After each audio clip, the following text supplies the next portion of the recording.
ফাঁকা হাইওয়ে ধরে বাইক চালানোর মজা আসলেই অন্যরকম। চারপাশে নেই কোনো ভিড়, নেই শহরের কোলাহল, শুধু সামনে প্রসারিত লম্বা রাস্তা আর মাথার উপর খোলা আকাশ। বাতাস এসে গায়ে লাগে, ইঞ্জিনের শব্দ মিশে যায় নীরবতার সাথে। মনে হয় আমি শুধু রাস্তা পেরোচ্ছি না, বরং নিজের ভেতরের এক নতুন স্বাধীনতা খুঁজে ফিরছি। সামনের দৃশ্যটা যতই এগোই ততই বদলে যায়। রাস্তার দুপাশে গাছের সারি, কখনো খোলা মাঠ, কখনো দূরে গ্রাম আর মানুষের চলাফেরা চোখে পড়ে। প্রতিটা কিলোমিটার পেরোনোর সাথে সাথে মনে হয় জীবনের ব্যস্ত শহুরে দমবন্ধ অবস্থা থেকে অনেক দূরে সরে যাচ্ছি আমি। এই যাত্রা শুরু হয়েছে সিরাজগঞ্জের যমুনা সেতু পার হওয়ার পর থেকে।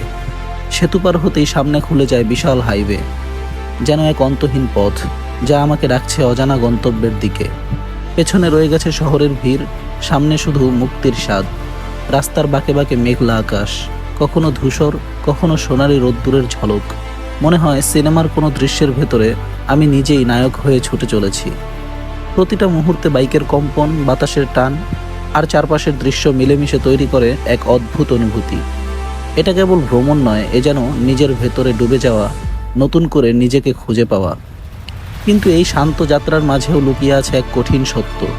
হাইওয়ের সৌন্দর্য যতই মুগ্ধ করুক, বড় বড় বাসগুলোর বেপরোয়া চালানো অনেক সময় সেই আনন্দ কেড়ে নেয়।